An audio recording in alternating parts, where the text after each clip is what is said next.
Hello, everyone. Welcome to the next installment of Sweet Insanity Poetry. I have five poems today, and they're from July 2015. I wrote them during the Spoken Word Passport workshop with TJ Travis from Bloomfield House here in Windsor. First one is called Around the Third Barrel. There's a content warning for language.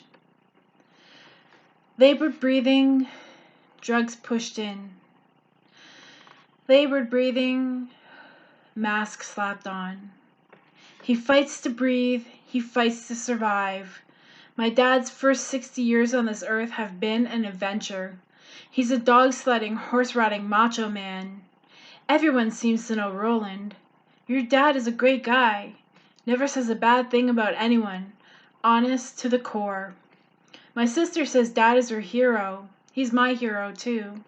He's Superman with a cowboy hat instead of a cape. We sit around talking and crying away from his hospital room, and I say, "Fuck cancer."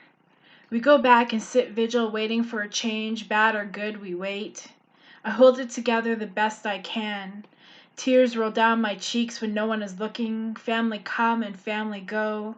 Friends come and friends go. All of them saying what they need to say, not knowing if they will see him again. Every hug goodbye for the night tears me apart, not wanting him to suffer, not wanting him to go. I talked to my mom today, asking her to greet him when he crosses over.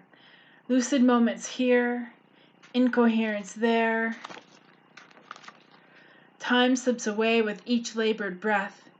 Soon, too soon, he will take his last breath, and I will say goodbye to my dad, to my hero, to the best man I've ever known. I love you, Dad. My greatest fear. It's so dark.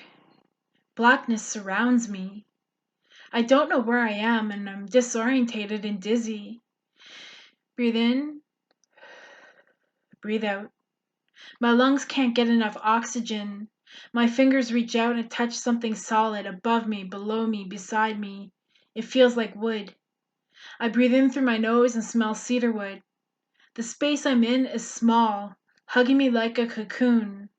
I'm in some kind of wooden container. Suddenly, the container shifts and moves slowly to the right. Then it begins to move downward, slowly descending like an old elevator. It stops with a thud. Breathe in, breathe out. The air is stifling. I feel like a fish out of water. Thud. What's that sound? Thud. There it is again. The sound continues as I begin to gasp for air. I begin to feel detached from my body. I feel myself floating upwards, slowly climbing higher and higher, my eyes squeezed shut. I suddenly open my eyes and see that I'm floating above the treetops.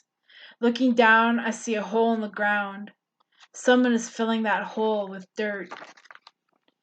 In the hole, I can make out a casket. Horror creeps in as I realize what is happening. Suddenly, I fall, slamming back into my body. I hear a wailing sound, a horrible sound. The sound is me screaming while gasping for air, slamming my fists against the casket. Oxygen slowly depletes. My screams dwindle, slowly losing consciousness as I'm buried alive. If I were a tree. If I were a tree, I'd be as tall as could be. My branches would swing and sway, my leaves soaking up the sun all day. I would be a redwood in a forest in BC, my trunk bigger than a house, you see. People would hug me and laugh out loud as I stand there tall and proud. I would provide shade for the plants below, keeping them safe from the falling snow. I would be hundreds of years old, listening to the stories the humans told.